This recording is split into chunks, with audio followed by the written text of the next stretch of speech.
Assalamualaikum warahmatullahi wabarakatuh.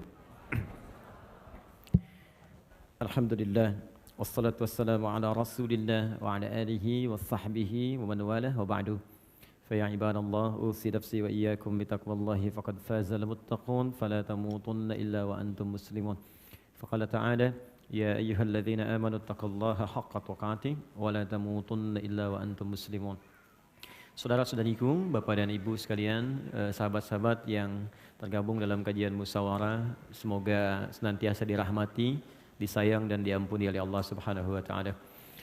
Pertama saya mohon maaf saya duduk sedikit lebih tinggi dari teman-teman sekalian dan insya Allah tidak mengurangi kemuliaan Anda di hadapan Allah karena Allah tidak akan pernah melihat bagaimana posisi kita di atas atau di bawah, tapi lebih kepada keikhlasan kita dan memperbanyak untuk beramal soleh di hadapan Allah Subhanahu wa taala. Kemudian yang kedua, teman-teman sekalian, hari ini saya akan melanjutkan kembali apa yang telah kita kaji di pertemuan-pertemuan yang telah terdahulu, yaitu terkait dengan fikih salat. Namun seperti biasa saya akan berikan kesempatan untuk kita berdialog sehingga waktu kita bisa lebih efektif untuk mendalami tuntunan syariat dalam Islam, sehingga hal-hal yang mungkin ingin dikomunikasikan atau kita ingin dapatkan solusi khususnya dalam bimbingan Al-Quran dan Sunnah Rasulullah SAW bisa kita dapati.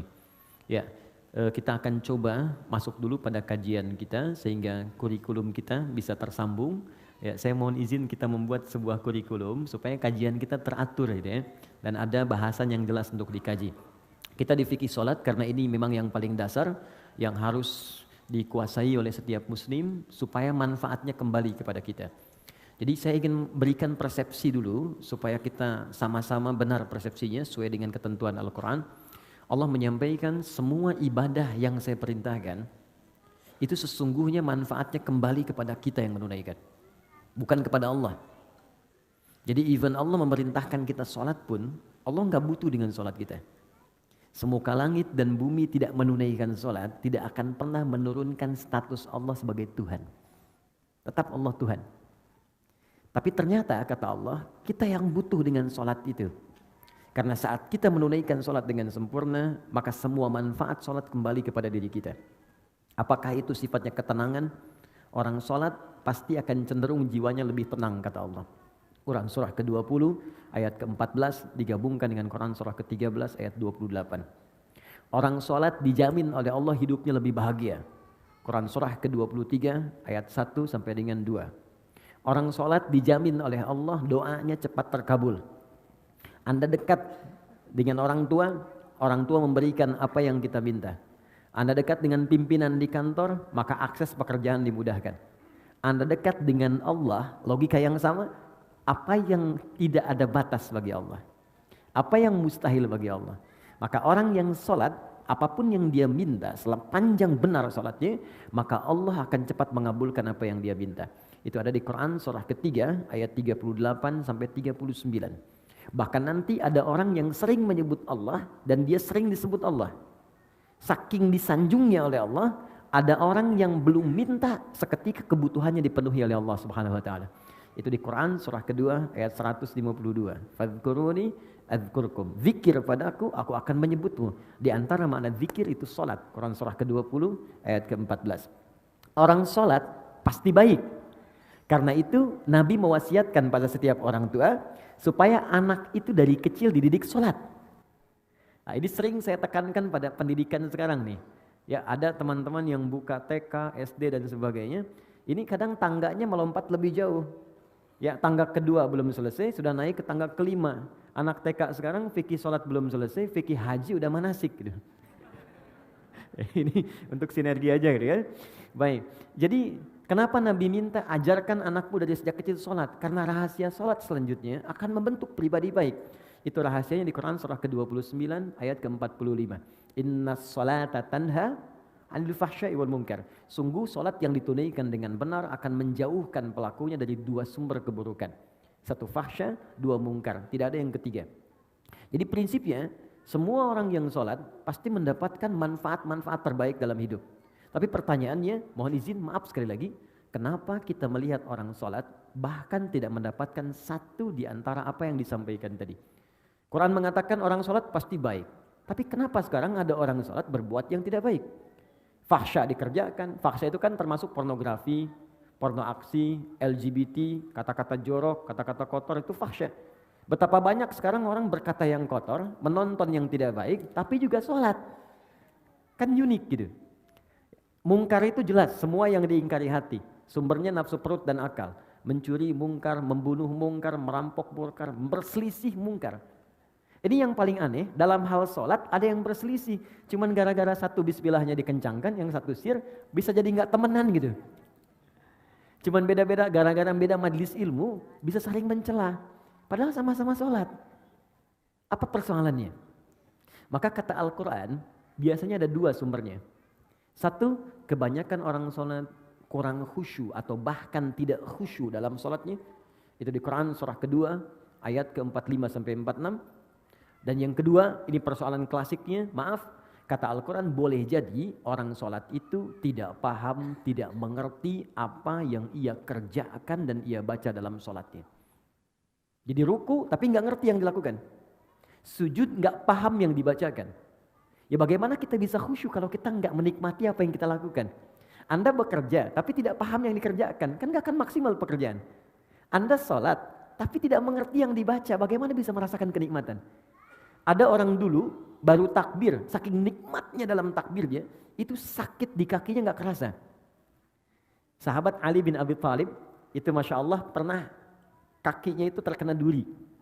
Ya, kalau bahasa Jepangnya kacugak, kena duri kecil gitu. Jadi setiap disentuh sakit, dipegang sakit sampai teman-temannya datang sahabat ingin mengambil sakit. Ya, kata satu orang, beliau mengatakan, udah saya tahu kapan ngambilnya katanya. Saya tahu kapan mengambilnya. Sekarang jangan diganggu.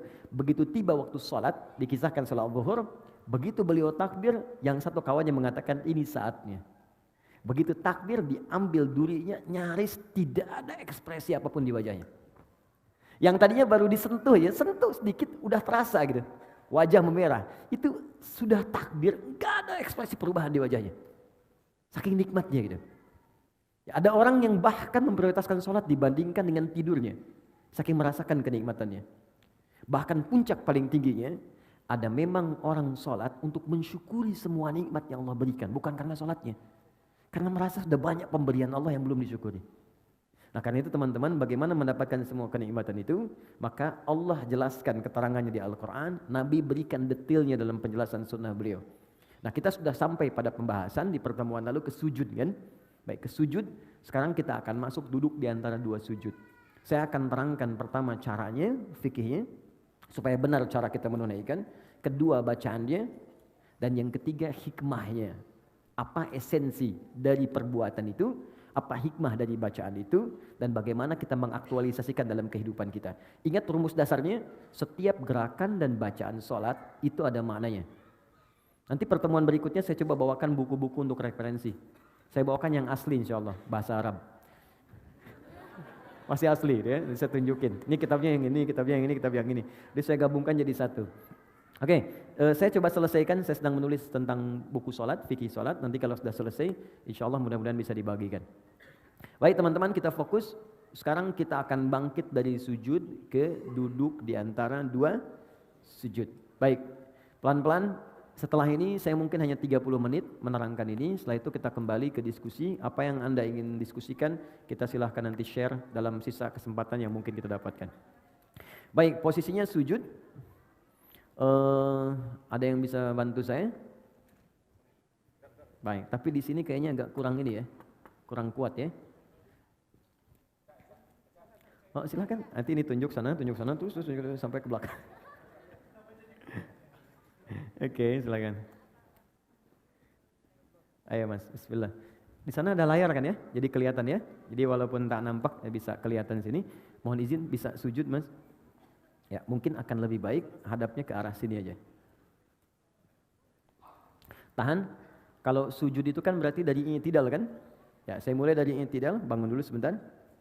Ya, sami Allahu liman hamidah. Oke, tahan sebentar sampai sini. Ini bisa tangannya diangkat menghadap ke sana, depan. Bisa sejajar dengan bahu di sini, ya. Di hadis Muslim nomor hadis 397, termasuk di Al-Bukhari nomor hadis 711. Kalau ditanya siapa yang meriwayatkan, namanya sahabat Abu Hurairah, Dapatnya dari mana? Namanya Khalad bin Rafi Az-Zuraiqi, langsung dari Nabi SAW. Jadi kalau Anda mengangkat tangan, boleh sejajar dengan bahu, hadwa mankibaihi, atau sejajar dengan daun telinga, naik sedikit di sini. Ya, di sini. An-Nasai nomor hadis 1101. Kemudian dalam ruku kemudian i'tidal, sami Allah liman hamidah, ini tangan ada 3 pilihan. Pertama, boleh diangkat sejajar dengan bahu di sini. Kedua, sejajar dengan daun telinga. Atau yang ketiga, mursal, tangan tidak mengangkat sama sekali. Cukup kita bangkit, sami Allahu liman hamidah. Ini biasanya dipraktekkan yang ketiga di mazhab Maliki. Ya, dari Imam Malik. Sekarang penyebarannya di Afrika Utara dengan wilayah Mediterania. Jadi misalnya ada Libya, Tunisia, Maroko, Aljazair. Maroko itu combine dengan Syafi'i, nyebrang sedikit ke Italia, ke Spanyol, ke Prancis, daerah sana, itu Maliki. Jadi kalau bismillahnya nggak dibaca, kalau sholat tangannya langsung begini. Jadi begitu dia begini, misal Anda sedang umrah nih ya, di Ka'bah atau sedang haji, mudah-mudahan yang belum berangkat bisa segera insya Allah. Nah, tidak cukup dengan amin, nabung. Jadi kalau Anda sedang lihat orang begini depan Ka'bah, nah, jangan diajak ngobrol. Itu sedang sholat. Nah, tiba-tiba dia ruku misalnya kan, atau yang tidak dia angkat tangan, itu Maliki. Baik. Sami Allah liman hamidah. Sekarang kemudian sujud. Perhatikan baik-baik. I'tidal, jangan langsung sujud.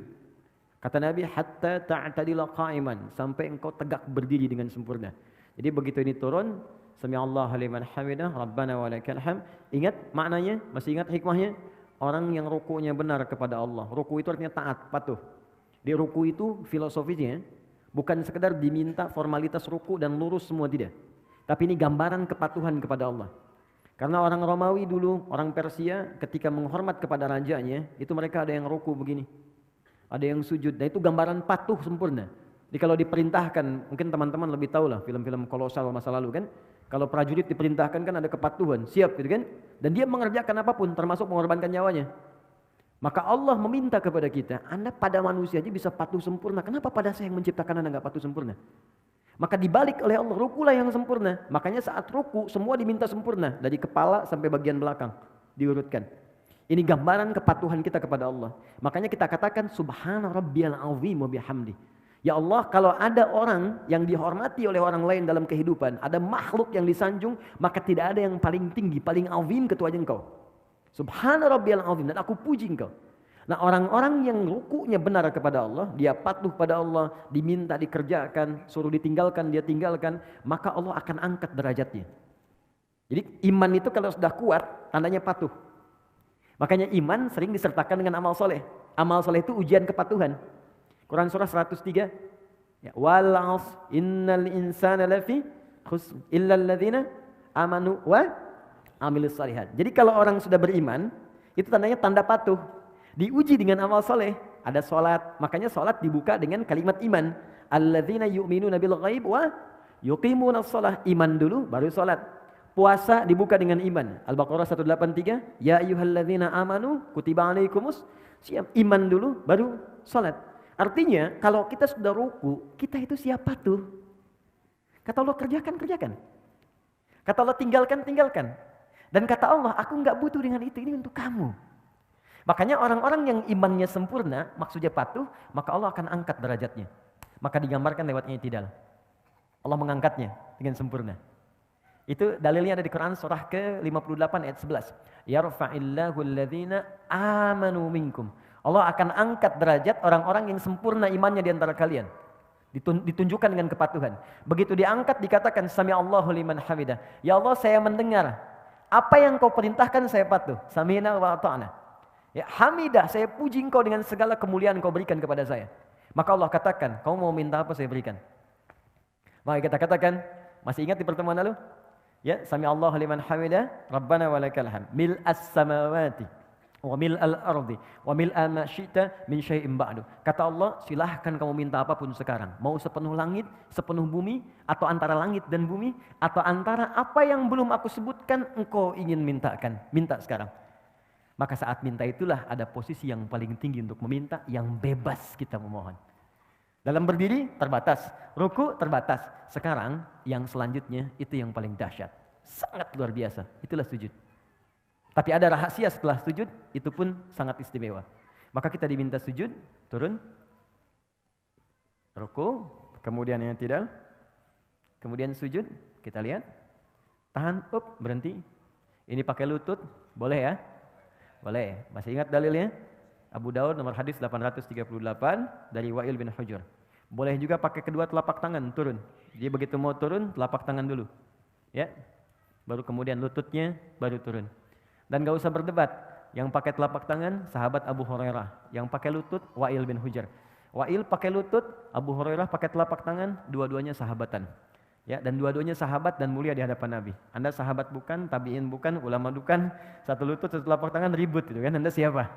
Ya, yang lutut benar, telapak tangan benar. Yang salah yang pakai kepala duluan. Ingat itu. Oke. Sujud. Oke, tahan sebentar. Mohon izin. Maaf, mudah-mudahan kelihatan.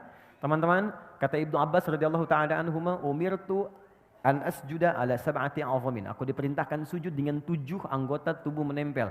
Plus tambahan 1 di hidung. 1 jabhah, kening, ini keningnya menempel. Mohon izin bangkit dulu Mas. Di sini nempel ya. Dan tolong sekatnya ya.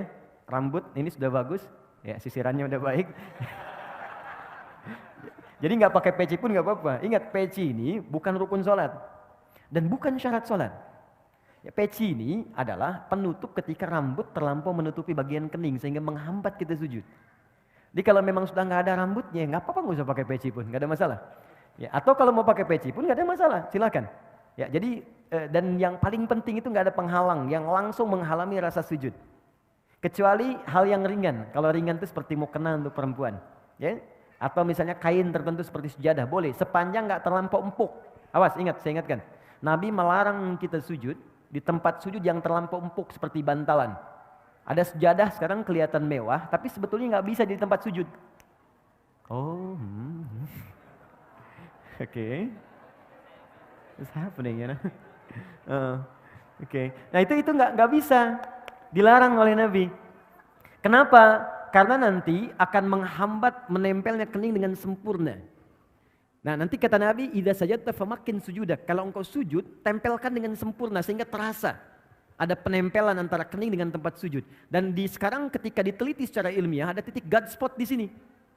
Itu enak. Jadi kayak kita tuh kayak sujud itu kayak mengalir ke puncak ke dalam kepala kita, ke bagian yang tengah ini. Dan biasanya kalau awal-awal belum sempurna itu agak pusing dulu awalnya. Setelah itu nikmat. Ya, itu yang pertama jabah. Dan ini mohon izin, jangan sampai berdoa dulu sebelum yang 7 ini sempurna.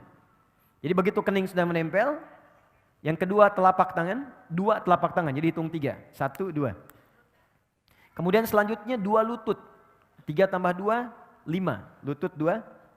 Selanjutnya jemari di 2 telapak kaki, tambah 2, 7. Nah, untuk jemari khusus spesial, mohon izin menghadap ke arah sini sujudnya. Makasih, jazakallah khair. Fokus baik-baik, lihat teman-teman, saya ingatkan lagi, sangat bagus, sangat bagus. Kakinya nutup, bukan terbuka begini. Oke, tutup seperti ini. Kemudian jemarinya dilipat begini. Ya, nanti manfaatnya banyak. Lalu ini dibuka sedikit, tidak nutup ke dalam begini. Nabi pernah mengingatkan dengan keras, jangan kau bersujud, awas hati-hati, ya, dengan ini menutup. Jadi hati-hati kata Nabi, apa engkau mau bunuh diri? Ya, karena ketika Anda seperti ini, diafragmanya tertutup, napas menjadi sesak. Ini paling berbahaya, makanya dibuka. Ini saya tekankan karena ada sebagian mengatakan kalau perempuan itu ada yang mengatakan ditutup begini, itu tidak. Sama laki-laki dengan perempuan, sama saja. Kecuali dalam takbir di awal, perempuan tuh boleh rapat begini. Itu di Syafi'iyah. Karena dulu nggak ada hijab seperti sekarang. Ya, jadi terbuka pendek, makanya saat bertakbir begini akan kebuka. Karena itu ditutup begini. Ya, seperti ini. Kemudian kata Nabi, usahakan ini ada rongga. Ya, kalau dalam bahasa Arab di hadisnya anak kambing kalau lewat dia bisa lewat. Tapi anak kambing itu ukuran bagi orang Arab kecil. Bagi kita mungkin anak kucing gitu kan, atau kucing. Jadi kalau sekarang Anda sudah diminta anak kambing lewat ukuran kita, orang sekarang mungkin nggak akan pernah lewat. Ya. Poinnya ada jeda. Sekarang bangun Mas, izin. Perhatikan baik-baik. Tarik nafas dulu. Oke, fokus. Dalam sujud, saya mau masuk ke bangkit dari sujud. Dalam sujud, ketika Anda kemudian ingin sujud, itu perintahnya langsung dibocorkan oleh Nabi, rahasianya. Fokus, kata Nabi, kalau Anda minta, ingin cepat dikabulkan, dan banyak permintaan, lakukan dalam sujud. Ya, lakukan dalam sujud. Saya ulang, lakukan dalam sujud. Dan itu bahasa Nabi banyak diungkapkan kepada sahabat, termasuk Ibnu Abbas radhiyallahu taala anhu. Ya. Idza sajadta fa'aksirud doa. Kalau engkau sujud, maka perbanyak doa dalam sujud. Dalam sujud ini ada doa yang standar. Yang standar yang saya ajarkan di pertemuan lalu, ya subhana rabbiyal a'la atau subhana rabbiyal a'la wa bihamdi atau subhanakallahumma bihamdika Allahumma ighfirli. Setelah itu baru pembuka. Setelah itu silakan minta yang seluas-luasnya. Ada yang di rumah tangga kebutuhan, minta. Dan enggak perlu dilafadzkan dalam hati kita. Ya Allah sayangi suami saya, ya Allah sayangi istri saya, ya Allah berkahi keluarga kami, ya Allah cerdaskan anak saya, ya Allah terima ya Allah kebutuhan, ya Allah orang tua saya sayangi, ya Allah jika mereka telah wafat lapangkan kuburnya, ya Allah jika anak saya mendahului saya sayangi ia, jadikan dia sebagai pangeran-pangeran surga, putih-putih surga. Karena sementara itu tertukar, ada yang ayahnya wafat duluan, ibunya duluan, ada anaknya dipanggil duluan. Nabi pernah berita gembira pada seorang ibu yang mengandung, tiba-tiba ketika melahirkan anaknya wafat. Ibu itu bersedih, lalu turun sebuah kalimat yang sangat indah. Dia sudah menjadi bidadari dan pangeran di surga. Kenapa engkau orang tuanya mesti bersedih?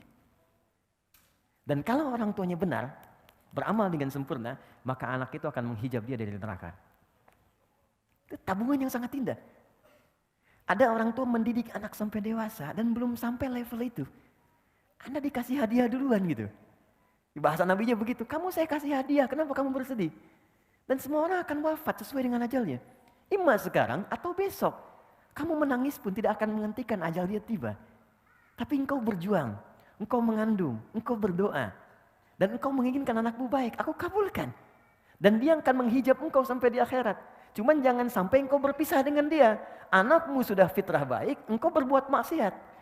Makanya orang tua yang menjaga kesolehannya, walaupun misalnya nggak sempurna seperti orang lain, nggak hafal Quran. Banyak sahabat Nabi nggak hafal Quran, nggak rajin tahajud. Dia mengerjakan sholat fardu, dia mengerjakan sholat sunnah, mencoba lebih baik lagi, semampu dia lakukan. Kemudian dia wafat. Dan dia punya tabungan itu. Maka kata Nabi, anak itu akan menghijab dia dari neraka. Ya, Islam itu kadang dibacanya pakai dalil gitu dan pakai jiwa. Kalau iman kita ikuti, maka akal akan mengikuti itu. Nah yang paling menarik minta dalam sujud. Jangan sia-siakan, makanya Nabi itu lama sujudnya. Banyak orang salah persepsi, mengira sujud terakhir yang paling lama. Yang hanya lama. Padahal setiap sujud itu lama. Cuman yang terakhir itu kenapa lebih lama? Karena Nabi itu rindu menuju sujud berikutnya. Menunggu sujud berikutnya itu lama, Bu. Ya, karena waktu sholat yang berikutnya itu harus ditunggu. Gini, Anda sedang mencintai seseorang. Berpisah beberapa saat kan nunggunya lagi lama kan? Anak mau pergi nih. Kita sangat mencintai anak kita. Dan dia baru kembali pekan depan, nunggunya lama kan? Makanya di bandaranya tungguin. Sampai pesawatnya naik, diliatin. Garudanya udah terbang, padahal naiknya pakai Emirates sebenarnya kan. Diliatin, sama Nabi itu tidak ada puncak kerinduan kecuali saat sholat ketika menghadap Allah. Makanya sujud terakhirnya lama karena beliau mengharapkan perjumpaan sujud kembali. Nah untuk kitanya doa yang diperbanyak. Tapi ingat, ini pengantar kepada duduk di antara sujud. Saya akhiri pengantarnya. Sujud bukan sekedar meminta kita untuk berdoa. Tapi itu adalah puncak kepatuhan yang paling dalam sebagai ikrar komitmen kita kepada Allah. Supaya kita benar-benar patuh dalam hidup ini dari ujung kepala sampai ujung kaki. Anda bayangkan, ruku saja, ruku benar. Komitmen patuh kita, Allah akan angkat derajat kita. Maka bagaimana dengan orang yang komitmen dari ujung kepala sampai ujung kakinya akan patuh kepada Allah. Ya Allah saya siap patuh, saya akan gunakan mata saya untuk melihat apa yang engkau perkenankan saja. Yang tidak engkau perkenankan, saya tidak akan lihat. Tunduk, sujud. Patuh. Ya Allah saya patuh, lisan saya hanya akan saya gunakan pada yang apa engkau inginkan. Yang engkau larang, aku akan jauhi. Maka tunduk, patuh, sujud, jatuhkan oleh kita. Dari ujung kepala sampai ujung kaki. Maka tahu apa yang terjadi? Begitu Anda kemudian bisa melakukan itu dengan semaksimal yang kita bisa, maka kita akan diangkat lagi oleh Allah dan langsung diberikan oleh Allah 6-7 jenis kalimat yang kalau itu dibacakan sudah selesailah semua persoalan kehidupan kita dunia sampai akhirat. Ya, dan cara mengangkatnya bukan berdiri lagi. Karena orang saat diangkat berdiri pun bisa lelah. Tapi Allah dudukan, bukankah duduk lebih santai dibandingkan dengan berdiri? Maka orang setelah sujud, bangkitlah dia dari sujudnya, tidak langsung dia berdiri, tapi diminta duduk di antara dua sujud itu. Perhatikan, sujud, silakan, Mas. Bismillah. Nah, silakan. Itu biasa, kiblat itu bisa beralih ya dari Masjidil Aqsa ke Masjidil Haram. Boleh, boleh silakan, boleh. Iya, asal tidak ke Old Trafford aja. Oke, bismillah. Sudah? Sekarang sudah sujud, paham ya? Kenapa diminta sujud? Bukan sekedar kita memohon kepada Allah, tapi permohonan itu diikat dengan komitmen. Ingat, kalau Anda ingin cepat dikabulkan permohonannya, maka cepat pula lakukan apa yang Allah mintakan. Adil kan? Kata Allah, saya minta ini, kerjakan. Begitu kita kerjakan, kau minta apa? Saya kabulkan. Nah, ini gambaran patung dari ujung kepala sampai ujung kaki. Begitu semua dikerjakan dengan baik, Anda bangkit. Maka Anda katakan, Allahu Akbar. Baik? Ya, saya masuk ke caranya dulu. Saya masuk ke fikihnya. Yuk kita mulai ke cara duduknya. Mohon izin, maju sedikit. Terima kasih. Ya, silakan duduk. Oke, fokus baik-baik. Teman-teman, ada 2 jenis duduk dalam sholat. 1, iftirash. 2, tawarruk. Ya, saya tuliskan sebentar. Jangan nengok, sedang sholat. Oke. Saya mau izin, saya pakai jubah hari ini karena ada yang ngasih saya. Saya kalau dikasih saya langsung pakai untuk ibadah dulu. Ya, setelah itu baru saya simpan. Jadi untuk menyayangi orang yang ngasih. Lihat sini.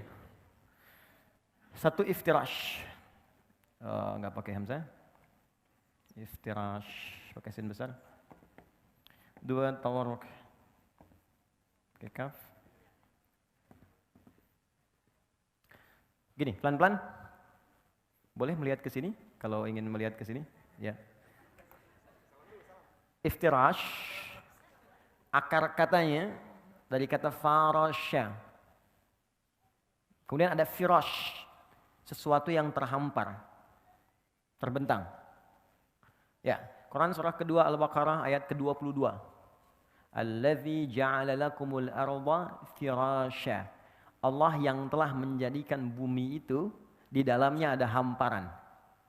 Ini bukan bumi datar. Ya, bukan bumi datar. Maksudnya di bumi itu kalau Anda keluar dari bumi, pengen tahu bentuk bumi, keluar dari bumi, lihat. Maka akan Anda lihat bentuknya. Tapi kalau Anda hidup di bumi, supaya saya mudahkan kehidupan, saya jadikan hamparan supaya Anda bisa pijak. Nah, firash itu hamparan. Kasur disebut firash karena terhampar. Kalau kasurnya bulat nggak bisa kita tidur di situ. Ya. Kemudian yang paling menarik, kalau kita berusaha menghamparkan sesuatu dengan sempurna, maka tambahkan alif dengan ta sehingga kalimatnya berubah dari firash menjadi iftirash.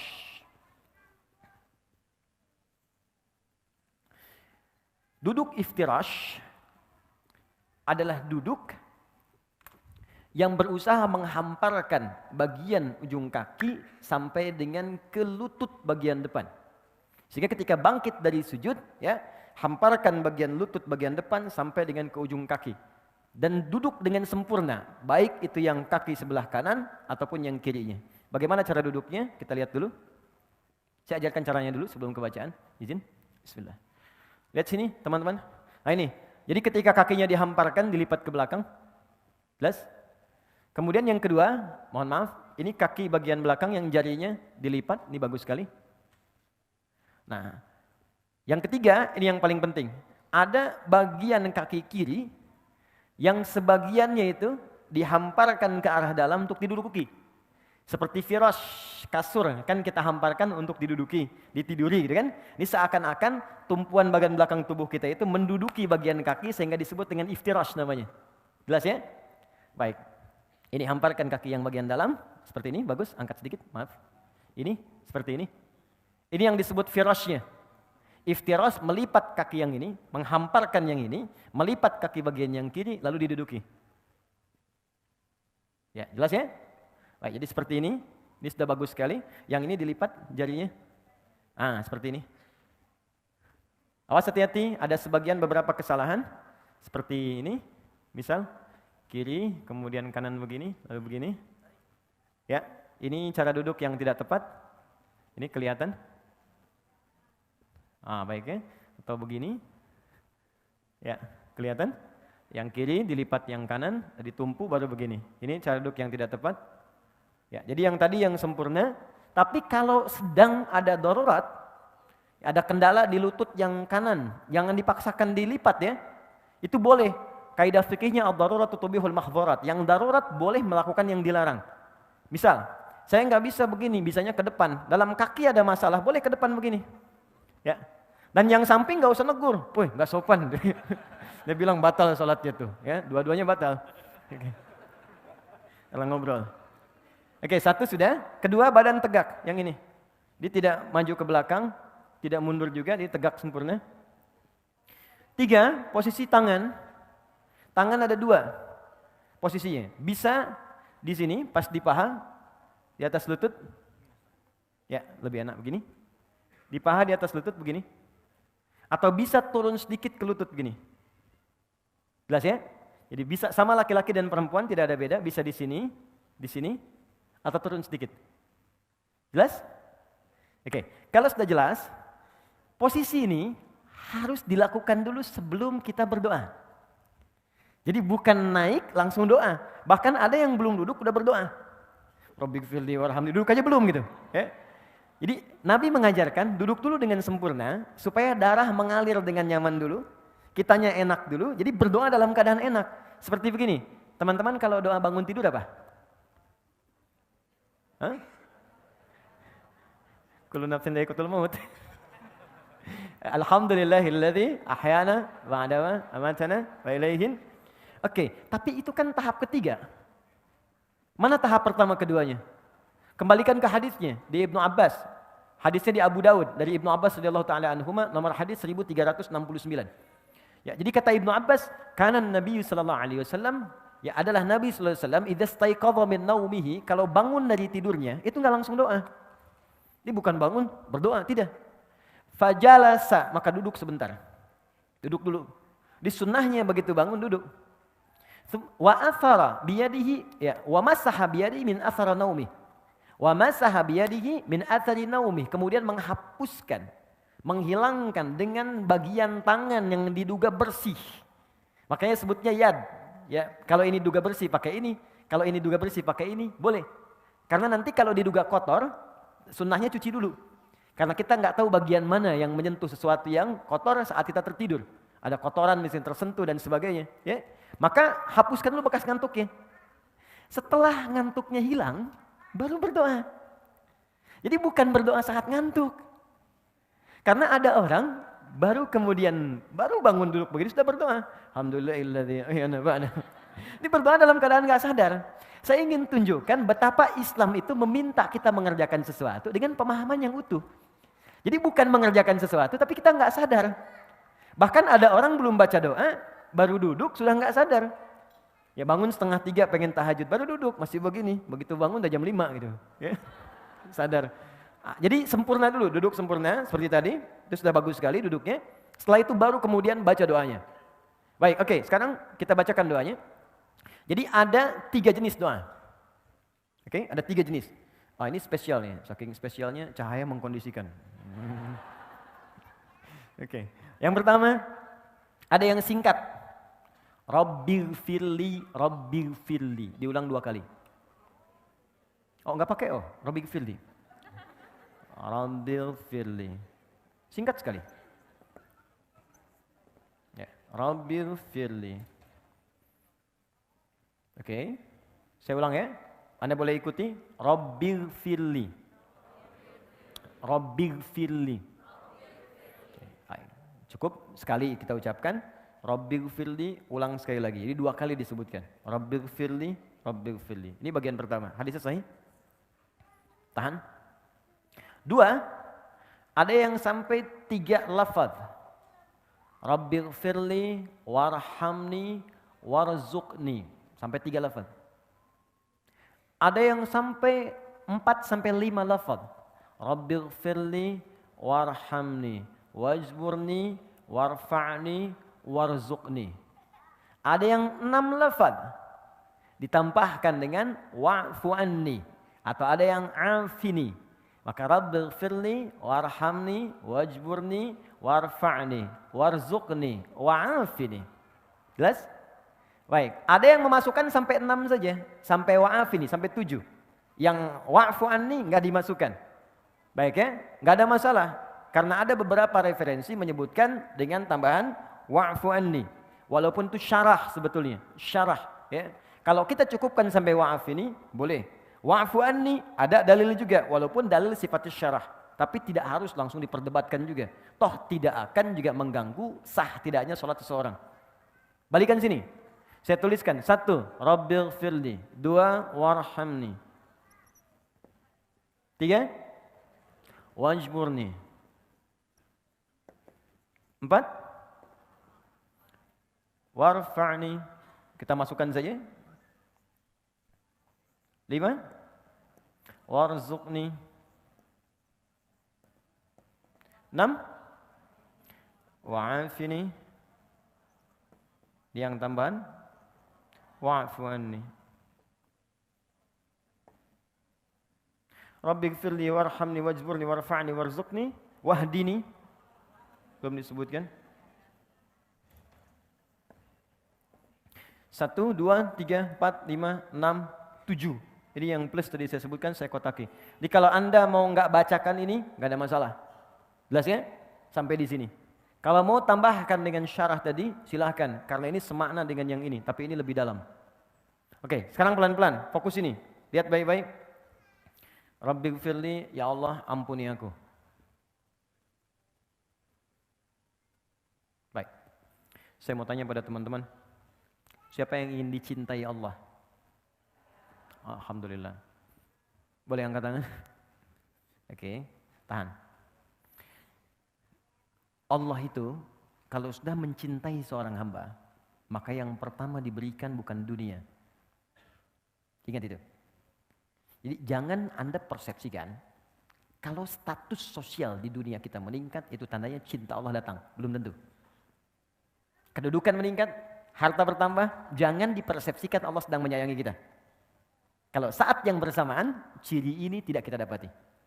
Ternyata ketika Allah mencintai seorang hamba, maka yang pertama Allah berikan adalah ampunan dari semua dosa yang pernah ia kerjakan.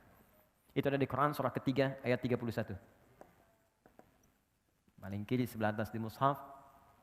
Qul in kuntum tuhibbunallaha fattabi'uni yuhibbukumullahu wa yaghfir lakum dzunubakum. Katakan Muhammad pada umatmu semua, jika kalian serius mencintai Allah, maka buktikan cintamu dengan mengikuti semua tuntunan Rasul. Ikuti. Kata Nabi jadi baik, baik. Kata Nabi sholat, sholat. Kata Nabi berhijab, berhijab. Kata Nabi tinggalkan ini, tinggalkan. Nah, yang paling menarik, yuhibbukumullah, Allah akan cintai kalian. Ketika cinta Allah itu diberikan, ini yang paling indah. Wa yaghfir lakum dzunubakum, maka yang pertama diberikan adalah ampunan dari semua dosa. Jadi di Al-Qur'an itu ada redaksi begini, ada dzunub, ada dzambun. Dzambun itu satu kali dosa. Sekali dosa. Itu ditemukan misal di Quran surah ke-Ghafir, surah ke-40 ayat 3. Ghafiri dzambi wa qabilit taubi. Ghafiri dzambi, aku turunkan sifat ghafir dzambi untuk mengampuni orang yang berbuat satu kali dosa. Jadi kalau Anda misal ya berbuat salah sekali nih, mata salah lihat nih. Salah lihat. Ya, ada gambar yang tidak layak dilihat, salah. Yang paling aneh lisannya istighfar. Astagfirullah, salah nih. Jadi lisan istighfar tapi mata ngelihat kan? Baik, salah itu. Ketika sekali berbuat salah, kata Allah, saya nggak akan biarkan hambaku pulang kepadaku dalam keadaan kotor dengan dosa. Engkau lahir bersih, kenapa pulang kotor?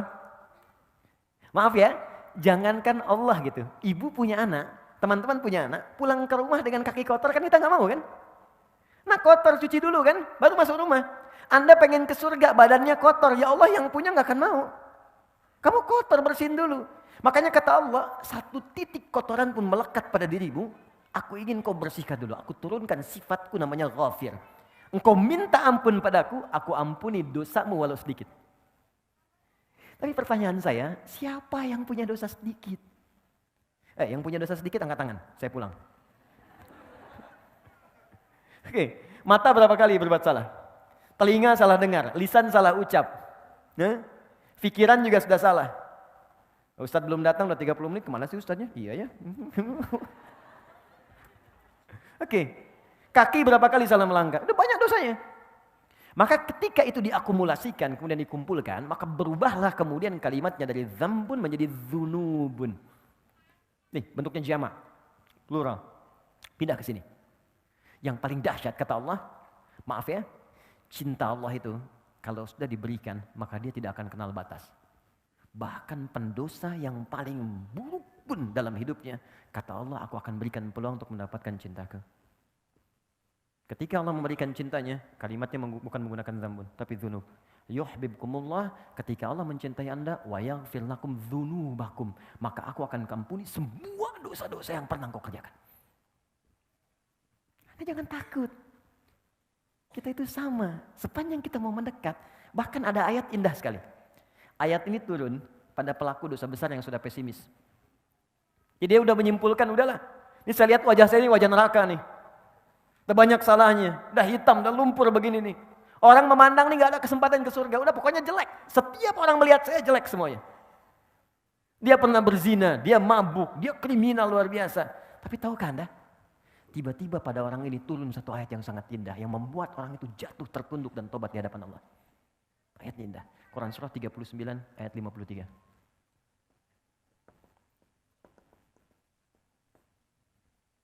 Kata Allah, "Qul," katakan Muhammad, "Ya ibadiyalladzina asrafu ala anfusihim." Katakan pada hambaku yang telah mengoleksi banyak dosa dalam hidupnya. Israf itu sesuatu yang berlebihan. Jadi kalau Anda diundang ke resepsi pernikahan, ada prasmanan, Anda makan sekali. Tapi kalau Anda ngantri 10 kali, itu israf namanya. Oke? Nah, ada israf dalam berbuat dosa. Jadi dosanya udah gak keukur. Bahkan saking gak keukurnya, kalau ada orang lain berbuat dosa, dia belum, rasanya belum lengkap. Oh, dia udah mengerjakan ini. Oh, saya juga bisa. Jadi kalau ada orang berbuat dosa, dia belum kerjakan, dia belum lengkap hidupnya. Israf. Itu ketika dia mau kembali, itu masih disebut hamba oleh Allah. Katakan pada hambaku, ibad, itu jarang disebutkan kecuali menunjuk pada hamba yang soleh. Buka Quran surah kedua ayat 186. Paling kiri sebelah bawah di mushaf. Wa idza sa'alaka 'ibadi 'anni. Kalau hambaku yang soleh saat Ramadan, dia ingin berdoa kepadaku, mencari-cari aku. Fa inni qarib, katakan Muhammad pada mereka, aku dekat. Wa ibadur rahmanil ladzina yamshuna 'alal ardi hauna. Di surat Al-Furqan, hamba-hamba Allah yang penyayang. Kalau jalan itu jalannya bagus. Anda bayangkan, penjahat yang tobat itu disamakan statusnya oleh Allah dengan hamba yang soleh. Jadi Allah itu sangat menyukai, maaf ya, penjahat yang tobat, orang salah yang tobat dibandingkan dengan orang soleh yang tidak pernah merasa salah. Jadi Allah sangat mencintai orang salah yang bertobat dibandingkan orang soleh yang tidak pernah merasa salah. Jadi ketika Anda berbuat dosa sebanyak apapun kata Allah dan Anda ingin tobat, apa kalimatnya? La taqnatu min rahmatillah. Kamu jangan putus asa dari rahmatku. Dan disebut hamba. Kamu sama dengan soleh yang lain. Cuman kamu tinggalkan aja perbuatan buruk kamu. Gini cara memahaminya. Anda punya anak. Anak itu sudah berbuat buruk yang sangat luar biasa. Keluarga sudah nggak enak. Di mana-mana disebutkan pokoknya nggak bagus. Udah mencela, udah merusak nama baik keluarga dan sebagainya. Tiba-tiba anak itu mau pulang. Anda terima nggak? Terima. Oke. Ketika dilihat disambut dengan senyuman? Belum tentu. Ngapain kamu kesini? Oh, kamu bukan anak saya lagi. Oh, lantas anak siapa? Oke. Itu hamba. Tapi Allah tidak. Begitu seorang pelaku maksiat yang paling tinggi pun ingin bertobat, langsung disebut dengan kalimat ibad. Qul ya ibadiyalladzina asrafu. Katakan hambaku sini. Kamu mau tobat? Jangan putus asa dari rahmatku. Innallaha, teruskan ayatnya. Innallaha yaghfiru dzunuba jami'a. Allah akan mengampuni semua dosa-dosa yang pernah kau kerjakan. Kenal Fir'aun? Oke. Ya. Nih ya. Fir'aun, Fir'aunnya. Catat kalimat saya nih. Fir'aun, Fir'aunnya. Fir'aun itu gelar bagi raja di Mesir, Farao, bahasa Arabnya Fir'aun. Hobinya bunuh orang. Al-Baqarah ayat 49. Jadi kalau ada perempuan yang mengandung, itu di sampingnya udah ada algojo. Satu mengawasi, satu pegang pisau. Jadi kalau lahir perempuan, bebas. Perempuan, bebas. Wa yastahyuna nisa'akum. Kalau laki-laki langsung dibanting ke tanah, disembelih di hadapan ibu yang baru melahirkannya. Yuzabbihuna abna'akum. Mengaku Tuhan, ana rabbukumul a'la. Saya Tuhanmu yang paling besar. Firaun. Orang sekarang paling banter ngaku nabi. Firaun ngaku Tuhan. Tapi itu tidak menghalangi kasih sayang Allah untuk memberikan dia hidayah. Kita sekarang sampai kiamat nabinya cuma satu, nggak pernah lihat lagi Nabi Muhammad SAW. Firaun langsung 2 nabi, Anda bayangkan. Musa dan Harun. Quran surah ke-20 ayat 43 sampai 44. Idhaba ila fir'auna innahu tagha. Musa dan Harun pergilah kepada Firaun, dia sudah mulai melampaui batas. Faqula lahu qawlan layyina la'allahu yatadhakkaru aw yakhsha. Coba ingatkan dia dengan kelembutan. Mungkin dengan lembut itu dia akan sadar dia salah. Anda bayangkan, saking rahmannya Allah, seorang yang mengaku Tuhan, hobinya bunuh orang, itu masih diberikan kesempatan dapat hidayah supaya balik lagi. Sampai nyawa itu di tenggorokan itu. Maksud saya gini, kalau Allah sudah tawarkan sifat yang sempurna ini, Anda belum bertobat juga, Anda butuh apa lagi untuk berubah? Anda akan wafat. Lihatlah ke cermin, kamu akan wafat. Innaka mayyitun fa innahum mayyitun. Kamu wafat, sesuatu kamu akan pulang. Masa pulang dalam keadaan kotor? Apa enggak malu kamu lahirnya bersih, pulangnya kotor? Dan itu dibuka di hadapan Allah semua. Nah, poinnya adalah ketika Allah mencintai seorang hamba, maka dia akan mendapatkan ampunan dari dosa. Yang paling menarik, fokus baik-baik. Yang paling menarik, artinya kalau ada seseorang yang diampuni dosanya oleh Allah, maka dia sudah mendapatkan cinta Allah Subhanahu wa taala. Fokus dari sini. 1. Kata ini, Rabbighfirli adalah kalimat permintaan kepada Allah untuk memohon supaya dosa-dosa kita diampuni oleh Allah Subhanahu wa taala. Kalimat pengampunannya wa yaghfir lakum dzunubakum. Ketika kita memohon untuk diampuni, robah kalimat ini ke bentuk permintaan. Ighfir, Rabbighfirli. Ya Allah, ampuni dosaku. Ketika Anda meminta, persamaan terbaliknya, ketika Anda meminta diampuni dosa, saat bersamaan, bukankah Anda meminta dicintai oleh Allah? Karena orang yang diampuni dosa, persamaan terbaliknya akan mendapatkan cinta Allah. Jelas? Oke, sekarang kenapa kalimat ini boleh disebutkan tanpa menyebutkan kalimat yang lainnya? Rabbighfirli. Jadi teman-teman kalau sedang buru-buru, misal, maaf ya, sedang jamak qashar, atau sedang di perjalanan, itu ketika duduk di antara 2 sujud, Anda tidak harus menyempurnakan semuanya. Boleh cuman baca ini 2 kali diulang. Rabbighfirli. Tapi dibacanya pakai hati, bukan cuma di lisan. Maksudnya dikeluarkan di lisan, dikuatkan oleh hati. Rabbighfirli. Ketika Anda bacakan itu, perhatikan cara bacanya, fokus baik-baik. Karena ini kalimat yang sangat menentukan. Kalau Anda benar bacanya, maka Anda akan mendapatkan cinta Allah. Ini poinnya. Nah, apa gambaran bagi orang yang dicintai oleh Allah? Orang yang sudah dicintai oleh Allah, maka apapun yang ia inginkan dalam hidupnya, Allah akan kabulkan. Sepanjang itu ia butuhkan. Bahkan ada orang yang belum pernah minta, Allah langsung berikan. Anda cinta pada anak Anda minta sesuatu bukan karena belikan. Kalau Anda mampu. Anda dicintai Allah, apa yang mustahil bagi Allah untuk diberikan pada kita? Ya, jadi kalau kita benar-benar minta ampun yang serius, itu cinta ini akan turun. Dan cinta itu persamaannya pemberian. Pasti orang yang mencintai objek tertentu pasti akan memberikan apa yang ia inginkan. Pemberian. Anda cinta istri Anda atau suami Anda, maka Anda akan persembahkan yang terbaik. Masak yang paling enak, berikan hadiah yang paling bagus, anak-anak disayang dengan baik, gitu kan? Allah mencintai kita, maka apapun yang kita minta pasti diberi. Selama itu kita butuhkan. Makanya ada di antara orang soleh yang dalam hidupnya selalu mengucapkan kalimat ini, istighfar. Supaya mendapatkan cinta Allah. Ada tukang roti di zamannya Imam Ahmad bin Hanbal, sekitar tahun 164 sampai 170 Hijrah. Ya. Itu kebiasaannya setiap menanak adonan, bikin adonan, dia istighfar. Astagfirullah. Berhenti istighfar lagi, mau jalan istighfar lagi. Tiba-tiba, ini kisah menarik. Imam Ahmad datang ke Mesir. Perjalanannya cukup melelahkan, saking lelahnya singgah di satu masjid. Begitu singgah di masjid itu, ketahuan sama DKM, marbotnya lagi. Ya, begitu sedang tiduran kata marbotnya, ukhruj. Jangan tiduran di dalam, keluar. Imam Ahmad itu sangat populer, sangat dikenal ulama. Cuman kan zaman dulu nggak ada seperti sekarang. Ya foto, gitu kan? Orang ketemu ulama, ustadz dulu minta doa, sekarang kan minta foto. Oke. Ada yang pasang status macam-macam. Jadi dulu tuh zaman dulu nggak ada foto, nggak ada handphone. Makanya tahu Imam Ahmad, terdengar namanya, tapi nggak pernah lihat orangnya.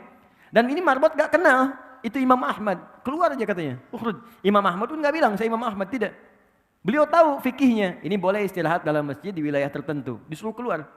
Kata Imam Ahmad, saya sedikit aja keluar, barwah katanya. Barwah itu lebih kasar. Maka duduk di luar, di pelatarannya. Orang itu datang lagi, rawah. Itu paling kasar. Jadi kalau ukhruj masih sopan keluar. Barwah kasar. Rawah itu keluar dengan rohnya sekalian. Di Anda keluar, rohnya pun jangan di sini, pergi. Jadi kalau Anda nanti sedang umrah atau haji, ibu sedang sholat dekat Ka'bah, ada petugas bilang, "Bu, ukhruj, ibu, ukhruj," ya. Nah, ini diminta keluar, jangan bertahan. Barwah lebih kasar. Rawah, itu kasar banget. Rawah, bukan rawah, saya Aminah. Itu diusir namanya, ya. Pergi sama rohnya sekalian. Maka pergi beliau, begitu jalan lewati tempat tukang roti tadi, makhbaz. Si tukang roti lihat dipanggil, "Syekh, sini kayaknya capek, istirahat di sini." Beliau istirahat. Saat duduk itulah istirahat, tukang roti itu meneruskan kami pekerjaannya. Dia bilang astagfirullah, astagfirullah. Imam Ahmad lihat, Imam Ahmad itu tahu betul, istighfar itu mendatangkan cinta Allah. Cuman ingin menguji si tukang roti itu. Kata beliau, "Yes Sayyid, Tuhan, aku lihat engkau setiap pegang adonan astagfirullah, bikin adonan astagfirullah, apa manfaatnya?" Kata tukang roti itu, "Wallahi, dengan kalimat ini, tidak pernah aku meminta permintaan kepada Allah kecuali semuanya dikabulkan." Wallahi, kata tukang roti. Bayangkan, seorang tukang roti. Bukan ustaz, bukan kiai. Dia mengatakan, setiap saya mengucapkan kalimat ini, saya meminta sesuatu kepada Allah, tidak pernah saya memohon kecuali dikabulkan. Cuman sampai sekarang, satu aja yang belum terkabul katanya. Apa itu kata Imam Ahmad? Wallahi saya berdoa kepada Allah, "Ya Allah, sebelum saya wafat atau dia wafat, tolong pertemukan saya langsung dengan Imam Ahmad bin Hambal. Imma saya wafat lebih dulu atau beliau wafat lebih dulu. Tolong sebelum kami wafat pertemukan kami." Kata Imam Ahmad, "Allahu Akbar, karena istighfar kamu ini saya datang ke sini. Karena istighfar kamu ini saya tiba-tiba pengen ke sini. Saya istighfar kamu ini saya sampai dikeluarkan dari masjid, Pak, itu rumah Allah. Hanya untuk diantarkan kepada tempatmu karena istighfarmu." Allahu Akbar. Dan jangan lakukan itu pada saya. Ini. Tapi kalimat ini, itu bukan kalimat yang sekedar diucapkan di lisan, bukan. Kalimat yang disertai dengan penghayatan pada jiwa. Untuk mendapatkan cinta. Karena cinta itu muaranya hati, ke jiwa. Lihat sini, fokus. "Ya Allah, ampuni saya." Berarti minta apa? Minta ampun. Kalau minta ampun berarti ada yang apa? Yang salah kan? Kalau salah berarti apa? Dosa kan? Oke, sekarang kalau kita sudah paham ini, artinya kita minta ampun karena merasa salah. Mustahil orang minta ampun kalau nggak ada salah. Anak Anda nggak akan minta maaf pada orang tuanya kalau nggak ada kesalahan. Istri nggak akan minta maaf pada suami atau sebaliknya kalau nggak ada salah. Maka kita pun ketika mengatakan Rabbighfirli, ya Allah ampuni saya, karena kita merasa salah. Karena itulah kata para pakar fikih, ahli fikih fuqaha, ketika Anda mengucapkan kalimat Rabbighfirli, maka sertakan di hati kita, rasakan kesalahan apa yang pernah diperbuat sampai duduk di antara dua sujud itu. Tuh, sampai nangis anak. Oke. Bukankah Anda tadi berjanji untuk patuh dalam sujud? Saya patuh, mata saya akan melihat yang baik. Ternyata ketika sudah selesai sholat, mata melihat yang tidak baik. Telinga akan mendengar yang baik. Ternyata telinga salah dengar kan? Salah enggak? Salah kan? Makanya ketika bangkit itu, Anda katakan Rabbighfirli, Rabbighfirli. Mohon izin, maaf sekali kalau kalimat ini kurang menyenangkan. Ketika Anda katakan Rabbighfirli, segera rasakan kesalahan apa yang pernah dikerjakan dari ujung kepala sampai ujung kaki. Mata pernah salah lihat apa? Telinga salah dengar apa? Sampai ke ujung kaki. Kalau itu bisa diucapkan dengan benar, satu kalimat ini saja, itu sudah bisa mendatangkan cinta Allah Subhanahu wa Ta'ala. Kalau cinta Allah sudah diberikan kepada kita, maka yang 7 akan otomatis mengikuti. Warhamni akan disayang Allah. Wajburni akan dijaga dari orang yang mengganggu. Maaf, kata Al-Quran, orang yang berkarir itu tidak akan selamanya mulus. Kadang di atas, kadang di bawah. Kadang ada gangguan, kadang yang iseng. Maka Allah turunkan sifatnya namanya Al-Jabbar. Untuk melindungi hambanya yang dijahili oleh orang lain dalam aktivitasnya. Cara meminta perlindungannya, wajburni. Warfa'ni, diangkat derajat. Di apapun profesi Anda, pebisnis yang paling tinggi. Ya, kedudukan yang paling tinggi, yang baik. Kemudian teruskan, ada kalimat warzukni, rizki. Rizki itu jangan diartikan dengan uang semata, tidak. Kesehatan rizki.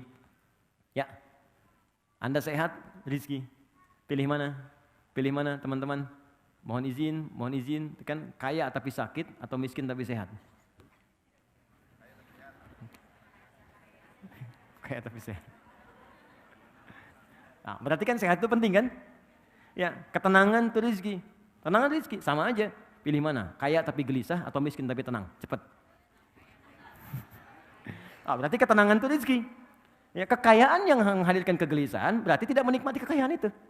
Makanya pencuri itu sebetulnya nggak kaya. Karena setiap dia mencuri hatinya gelisah. Ya, hatinya gelisah.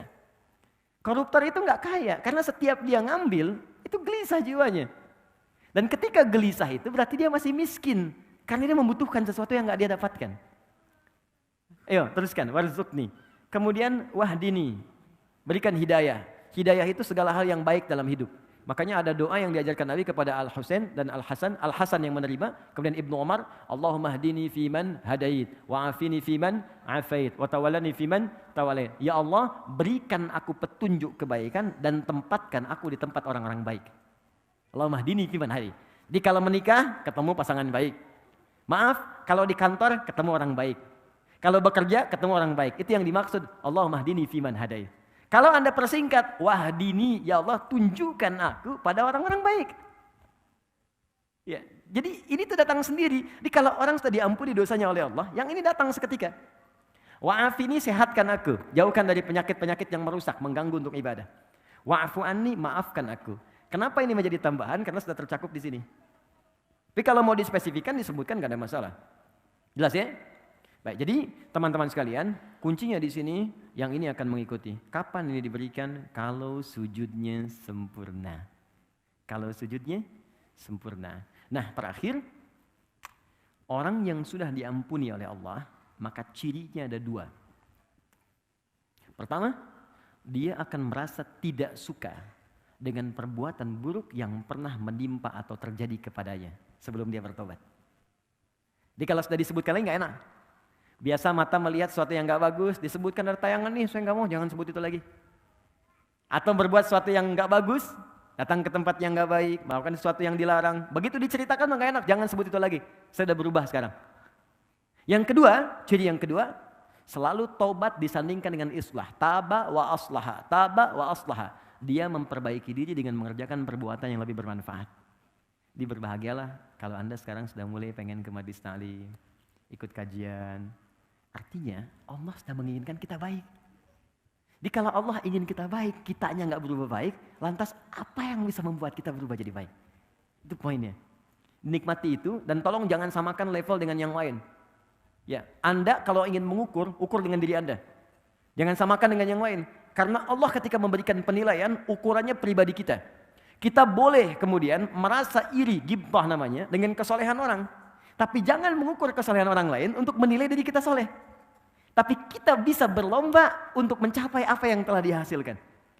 Anda hijrah, belum hafal Quran. Jangan diukur kalau hijrah, itu harus hafal Quran. Ukurannya, saya lebih baik daripada kemarin. Ketika Anda meninggalkan perbuatan buruk itu jadi baik, itulah Anda. Solehnya Anda di situ. Tapi kalau Anda ingin mulai menghafal Quran, jadi plus untuk kita. Itu yang disebut ghibtah dalam hadis. Maka dari itu teman-teman, saya simpulkan, kalau orang sudah benar diampuni, maka dirinya, singkatnya, akan dijaga oleh Allah dari perbuatan maksiat. Pertanyaan saya, bukankah Anda mengucapkan Rabbighfirli, Rabbighfirli, Rabbighfirli berapa kali dalam sehari? Zuhur 2 kali, Asar 2 kali, Maghrib 2 kali, Isya 2 kali, 8, subuh sekali, 9 kali. Anda sudah memohon minta ampun kepada Allah 9 kali dalam sehari paling minimal. Tapi kenapa masih berbuat salah? Jangan-jangan kalimat ini tidak pernah diucapkan dengan hati kita. Hanya mengalir di lisan saja. Karena itu setiap kali sholat, muncul zuhur, coba kenali apa maksiat yang kerjakan dari subuh sampai zuhur. Sehingga kita bisa sesali. Zuhur ke asar, apa yang salah? Evaluasi, kita sesali. Sampai ke isya. Kalau sampai isya benar kita istighfarnya, maka tidurnya tenang. Boleh jadi malam itu adalah malam terakhir kita terbaring di muka bumi untuk berpindah kepada alam lain dengan ketenangan yang lebih daripada sebelumnya. Dengan bawaan ampunan Allah Subhanahu wa taala. Itulah duduk di antara dua sujud. Pertanyaannya, setelah duduk di antara dua sujud, apa yang dikerjakan? Sujud lagi kan? Nah, kenapa kemudian sujud lagi? Apa bacaannya? Kenapa mesti dua kali? Itu yang akan kita bahas di pertemuan berikutnya insyaallah. Ya, sekarang kita diskusi dulu. Kita ada waktu 10 menit menuju zuhur. Ya, kurang lebih. Saya perkenankan teman-teman kalau ada yang ingin bertanya atau kita berdiskusi, saya sampaikan. Silakan. Assalamualaikum Ustaz. Waalaikumsalam warahmatullahi wabarakatuh. Tadi kan cara bersujud kan katanya tangan itu harus agak terbuka. Bagaimana di saat sholat jamaah kan kita kan agak mepet ya? Terbatas gitu ruangnya. Itu aja. Baik. Ya, ini dari Mas siapa Mas? Farah. Mas Farah. Baik, pertama saya langsung jawab saja ya. Farah. Farah itu artinya orang yang bahagia. Dari kata fariha, ya. Dan itu diikat oleh Allah kebahagiaan itu dengan ketaatan. Jadi kalau ingin bahagia hakiki maka Anda tingkatkan ketaatan pada Allah Subhanahu wa taala. Farah itu kalau sudah mengikat dengan ketaatan maka berubah nama jadi falah. Falahun. Falah itu artinya hasil dari kebahagiaan setelah menunaikan ibadah. Makanya ketika Anda sholat panggilannya hayya 'alas shalah, hayya 'alal falah. Baik, semoga Anda dapatkan itu. Pertanyaan Anda kenapa kemudian saat sujud tangannya mesti sedikit terbuka bagian siku padahal berjamaah kita itu boleh jadi kemudian dekat. Sebetulnya kalau semua orang caranya benar nggak akan kesulitan. Buktinya saat Anda takbir biasa saja. Jadi kalau semua orang caranya benar, kan Nabi itu sederhana, ketika Anda sujud, lebar tangannya selebar takbir. Dilakukan tangan, caranya ketika sujud selebar takbir. Di takbir ini kan begini, bukan begini. Ya? Begini kan? Takbir begini, bisa di bahu, bisa sejajar dengan daun telinga. Dan ini ketika sujud tidak ada yang berubah. Segini saja. Di ketika takbir kan begini, tangan dibuka kan? Ya kan? Allahu Akbar. Ya kan? Tangan di sini kan? Oke? Baik. Bagi yang perempuan, sama, tidak ada beda dengan laki-laki. Cuman di kalangan Asy-Syafi'iyah, ada yang berpendapat perempuan sedikit rapatkan begini. Kapan fatwa itu muncul? Dalam kondisi ketika kain yang dia gunakan menutup secara terbatas. Karena dulu nggak seperti sekarang, ada mukena macam-macam. Makanya ketika dibuka begini, tersingkap sebagian kainnya. Karena itu dirapatkan seperti ini. Tapi dalam sujud, sepakat itu kemudian dibuka seperti ini. Dibuka yang dimaksudkan bukan dibuka berlebihan seperti ini, tidak. Apalagi begini, tidak. Jadi dibuka standar saat takbir begini. Supaya ada ruang untuk bernafas dan tangan tidak menutup ke sini. Apa prinsipnya? Sebab kalau prinsipnya tangan itu dirapatkan seperti ini, kemudian dibawa ke sujud, maka ini akan menutup diafragma yang menghambat kita bernafas dengan sempurna. Sudah posisi sujud darah berkumpul di otak, nafas kemudian ditarik, makanya ketika bangun kan ada terengah-engah. Karena semua darah diarahkan ke otak. Ini ditutup begini, makanya ketika ada orang yang menutup, Nabi langsung marah, jangan lakukan. Buka. Kalau bisa anak kambing bisa lewat kata Nabi. Itu di zaman Nabi. Karena itu bukan berarti ketika Anda sujud membuka berlebihan begini, tidak. Yang dimaksudkan buka saja sedikit, ya kan? Sampai terbuka sehingga kita bisa bernafas dengan baik. Itu maksudnya. Jelas ya? Baik. Jadi ini disamakan dulu persepsinya. Kalau semuanya agak beda-beda, ada yang begini, ada yang begini, ya itu jadi masalah. Ya kan? Jadi poinnya seperti tadi ya. Allah Ta'ala a'lam bissawab. Ada yang selain? Silakan Fadl dari teman-teman Afwad. Assalamualaikum warahmatullahi wabarakatuh. Assalamualaikum warahmatullahi wabarakatuh. Ustadz, saya mau nanya apakah niat itu harus dilafalkan atau enggak? Baik. Kalau niat wudhu itu harus dilafalkan apa enggak? Dan kalau misalnya wudhunya di dalam kamar mandi kan kita nggak boleh mengucapkan kalimat Allah. Itu bagaimana Ustadz? Baik. Pertama ada niat, yang kedua ada pelafazan. Allah barik fik. Baik. Niat itu pekerjaan hati. Al-Imam Syafi'i mengatakan an-niyatu mahalluha fil qalbi muqtarinan bit takbir.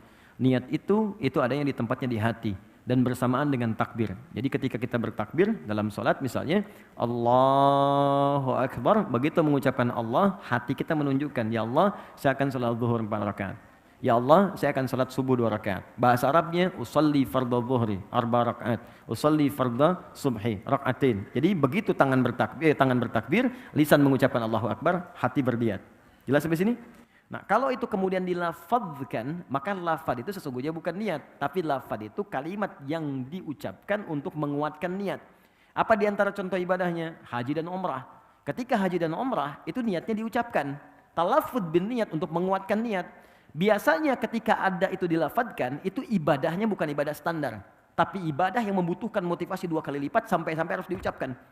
Itu cuma di Islam tuh. Jadi kalau Anda sedang mengalami goncangan yang kuat untuk mengatasi keraguan kegelisahan kita, maka keluarkan lewat ucapan. Saya yakin bisa, saya yakin bisa. Masalah ini tuntas. Itu teorinya di Islam. Katakan. Makanya sering di Quran tuh kul, katakan, ekspresikan, tuliskan. Itu di kita. Yang pakai sekarang orang Jepang. Kamu bisa, kamu bisa. Ada benteng Takeshi dulu kan, kamu bisa. Sekarang orang Korea nyusul Jepang karena perkataan. Lebih daripada Nihon, lebih daripada Nippon. Orang Jepang punya Honda, dia punya Hyundai. Terus, sampai sekarang nyusul. Nah makanya dicontohkan lewat ibadah, itu filosofinya demikian. Jadi ketika kita haji, umrah, labbaik Allahumma hajja, labbaik Allahumma umratan. Dilafadzkan untuk menguatkan motivasi niat kita. Niatnya tetap bersemayam dalam jiwanya, dilafadzkan untuk menguatkannya. Nah kasus lafadz niat itu muncul, itu kasusnya muncul di masa abad-abad para orang-orang saleh setelah peninggalan Nabi sallallahu alaihi wasallam, peninggalan sahabat, di tabi'in, kemudian ada pembahasan fikih. Ya, itu di mazhab Syafi'i kemudian memberikan pandangan. Apa pembahasan fikihnya? Ada seseorang yang ingin menunaikan salat, jadi dia nggak bisa khusyuk.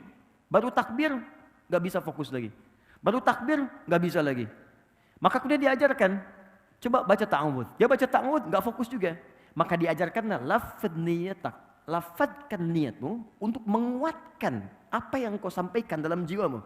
Di niatmu di hatimu, lafadz itu membantu menguatkan niatmu. Di lafadz itu bukan niat. Kalaupun Anda melafadzkan misalnya atau tidak sama sekali, tidak akan menggugurkan niat yang sudah ada dalam hati. Jadi kalau Anda nggak lafadzkan pun atau dilafadzkan, itu bukan syarat sholat. Jadi dalam kasus ketika Anda ragu, ya, Anda khawatir gelisah, lafadzkan untuk menguatkan niat. Tapi kalau nggak ada misalnya sama sekali kegelisahan, nggak harus dilafadzkan, silahkan. Cukup dalam hatinya, usolli dalam hatinya, atau dengan bahasanya, dia bertakbir, langsung mengalir di situ. Jadi ini pembahasan untuk meniatkan, melafadzkan niat, itu cukup di dalam hatinya, kecuali ada kegelisahan atau kekhawatiran, baru dia lafadzkan. Yang kedua, tentang doa. Doa itu dibagi 2. Ada yang dijaharkan, ada yang disirkan. Dijaharkan banyak doanya. Contoh Quran surah ke-40 ayat 60. Wa qala rabbukum ud'uni astajib lakum. Kata Allah, berdoa aku jawab. Bagaimana cara berdoanya? Ungkapkan, katakan. Quran surah 17 ayat 110. Qulidullah, sebut ya Allah. Awid'ur Rahman atau Ar-Rahman. Ayyamma tad'u falahul asmaul husna. Atau Anda punya kebutuhan tertentu, sebut nama Allah yang khusus. Misal, ya Allah lapangkan rezeki saya. Sebut ya Allah ya Razzaq. Mohon lapangkan rezeki saya. Anda pengen dimudahkan ilmu, ya Allah yang alim. Ajarkan anak saya pengetahuan. Nah, silahkan Anda ucapkan, boleh. Tapi ada kondisi tertentu yang doa itu cukup disampaikan di hati saja. Tidak perlu dilafadzkan. Contoh, saat Anda misalnya berwudu di tempat yang khusus. Nggak ada keran terbuka, adanya di toilet. Sedangkan di toilet itu nggak boleh kita melafadzkan kalimat-kalimat thayyibah, maka cukup dalam hati. Dalilnya Quran surah ke-7 ayat 205. Wadhkur rabbaka fi nafsika tadarruan wa khifatan wa dunal jahri minal qaul. Silahkan sebut nama Allah, berdoa dalam hatimu dengan sepenuh kekhusyuan dan jiwa. Minta kepada Allah apa yang kau harapkan. Jadi ketika Anda masuk di toilet, Anda kemudian harus berwudu dan memang nggak ada tempat lain kecuali itu, maka dalam hati Anda katakan Bismillahirrahmanirrahim. Ya? Terus Anda bacakan yang baik, setelah itu Anda berdoa dan sebagainya. Dalam hati, sah dilakukan. Ya Allah Ta'ala a'lam bissawab. Ya, Masya Allah. Doa dalam hati ini banyak yang jomblo sering lakukan ya. Teman-teman, ada lagi? Iwan dulu, siapa? Mau banyak yang punya pertanyaan nih kayak di sini. Okay. Coba, mau kirim dulu, silakan. Boleh. Boleh nggak? Boleh. Ya, terima kasih pertanyaannya. Kita pindah. Belum. Ya, Assalamualaikum Ustaz. Assalamualaikum. Saya mau tanya, kalau kita lagi sholat kan suka nggak khusyuk, apalagi kalau jadi... Mungkin antum ya, saya nggak ikutan. Iya, saya Ustaz. Oke. Saya kalau sholat suka nggak khusyuk Ustaz. Oke. Apalagi kalau berjamaah, kadang bacaannya udah selesai duluan sebelum imam selesai. Terus kadang suka mikir yang aneh-aneh. Terus saya pernah dengar caranya itu kalau nggak salah mengucapkan a'udzubillahi minasyaitonirrajim terus kayak meludah 3 kali ke sebelah kiri Ustaz. Itu Terus istri sholat di kiri. enggak. Maksudnya ngeludahnya bukan yang gitu Ustaz. Nah itu saya pernah dengar, apakah benar atau bagaimana caranya kalau kita lagi nggak khusyuk pas lagi sholat Ustaz? Apakah kalau diulang lagi dari awal kan nggak mungkin Ustaz karena lagi jamaah. Baik. Terima kasih. Lu sholat di mana?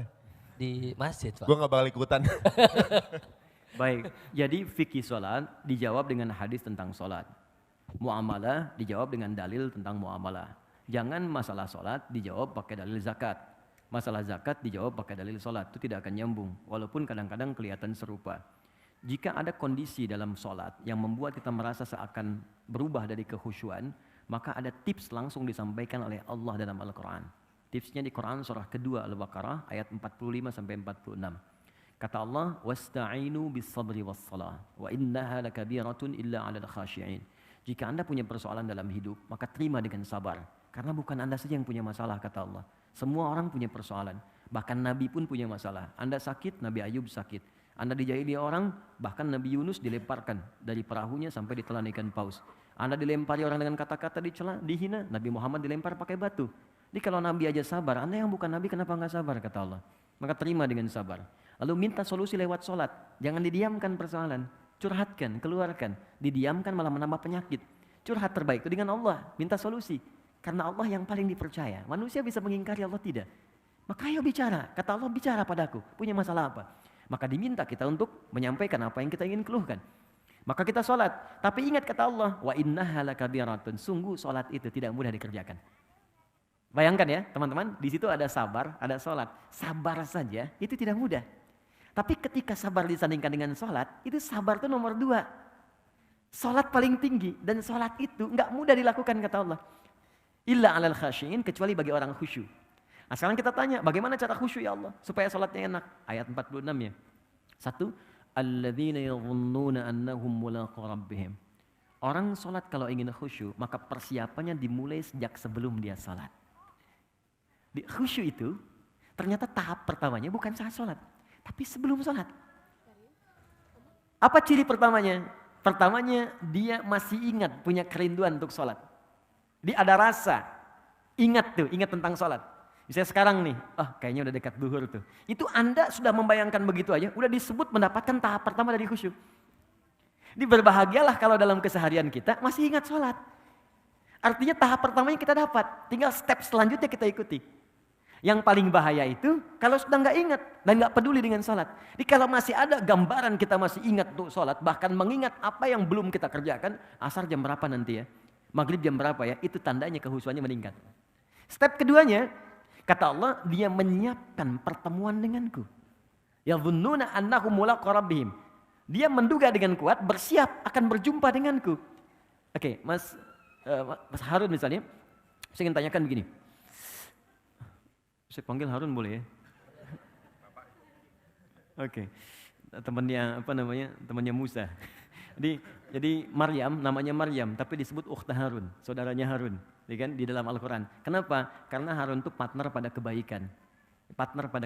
Musa itu orang baik, maka Harun disebut partner orang baik. Jadi di dalam bahasa Arab itu, kalau Anda ingin menyebut orang yang ingin dekat dengan orang baik, disebut Harun namanya. Ya, nggak pakai Harun, tidak, Harun. Ya, Harun. Jadi kalau ada orang Arab bilang gini, hey Harun misalnya kan, atau ya ukhta Harun, itu artinya, kamu tuh kayaknya baik deh gitu, kamu orang baik. Maka ketika saya panggil Mas Harun ya, maksud saya mudah-mudahan Anda jadi orang baik gitu kan. Nggak cukup dengan amin, cari dulu orang baik.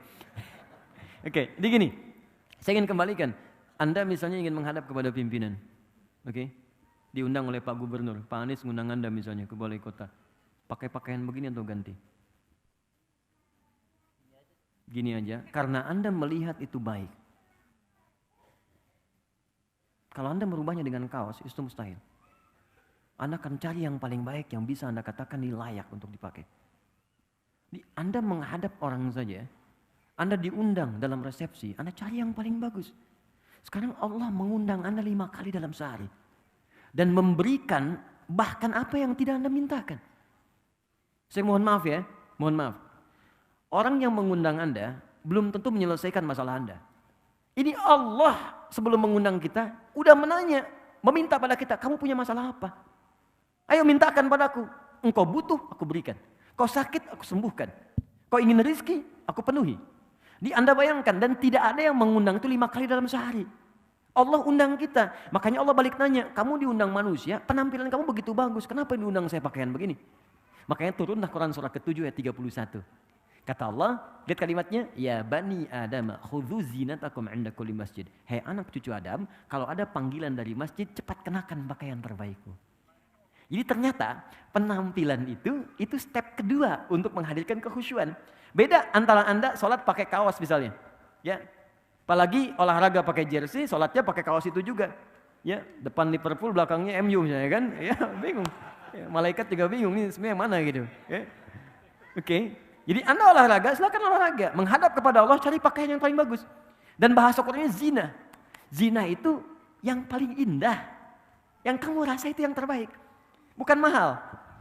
Yang paling indah, yang kamu rasa itu yang paling bagus. Yang paling baik. Kenakan itu. Dan rasanya akan lain. Begitu Anda kenakan pakaian yang paling enak, paling bagus, kenakan parfum untuk laki-laki. Begitu Anda lakukan seperti itu step yang kedua. Yang ketiga, ini poin yang paling dahsyat. Perhatian kalimatnya. Wa annahum ilaihi raji'un.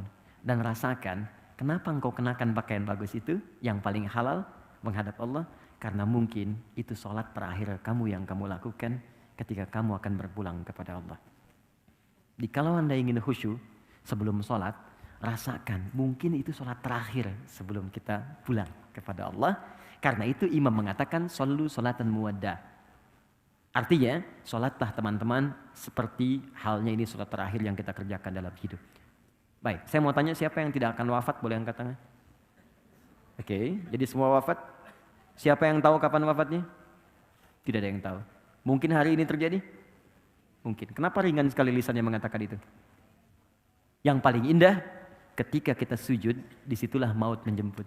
Itu yang paling indah. Maka kata Allah, kita nggak tahu kapan kita wafat, maka bayangkan saat sholat, mungkin itu sholat terakhir yang kita lakukan sebelum kita wafat. Dan biasanya, maaf ya, orang-orang soleh itu sebelum meninggal, itu suka dikasih petunjuk oleh Allah. Kullu nafsin dha'iqatul maut. Setiap orang wafat akan merasakan maut. Tapi tidak setiap yang merasakan maut punya persiapan untuk menghadapi maut. Saya bagi yang terakhir kisahnya. Saya kedatangan tamunya, namanya Pak Maliki. Beliau punya istri sangat soleha, Masya Allah. Dan saya sangat menyayangi keluarga ini. Tinggal di daerah, sekarang jadi petani. Tadinya guru, Bu. Punya anak di kampus. Anaknya memutuskan untuk berhenti kuliah. Untuk berbakti pada ibunya. Ibunya kena diabetes. Dan sudah berpengaruh pada organ. Jadi mata udah nggak bisa melihat jelas. Telinga sudah tidak bisa mendengar dengan baik. Dan gigi sudah mulai copot ya. Satu. Anaknya merasa kalau saya kuliah, ini biayanya akan ketarik ke kuliah.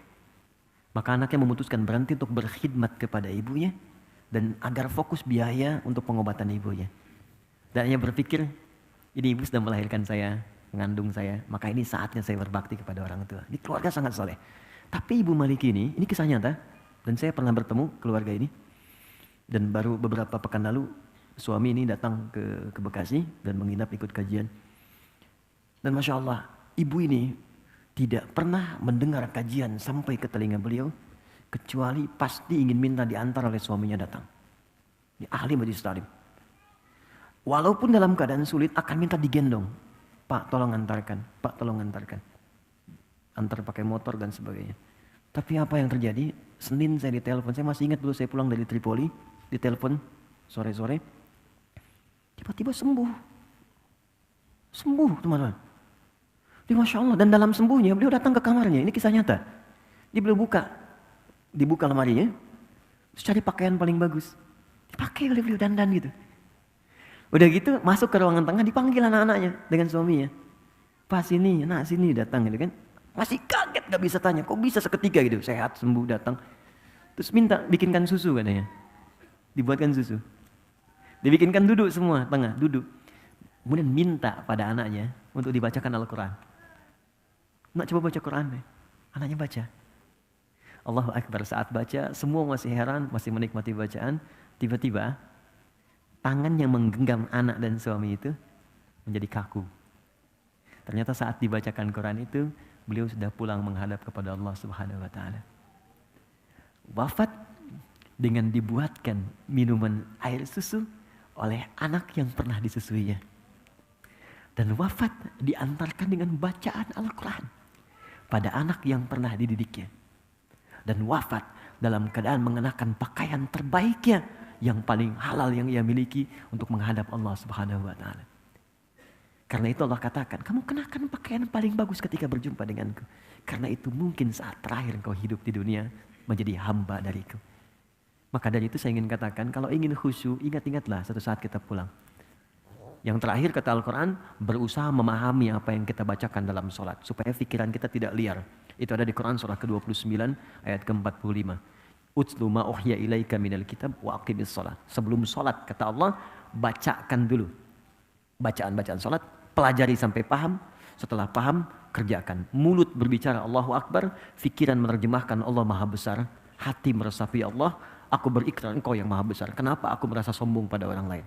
Aku merasa tinggi dibanding orang lain. Aku merasa hebat dibanding yang lain. Maka Anda rendahkan diri Anda di situ.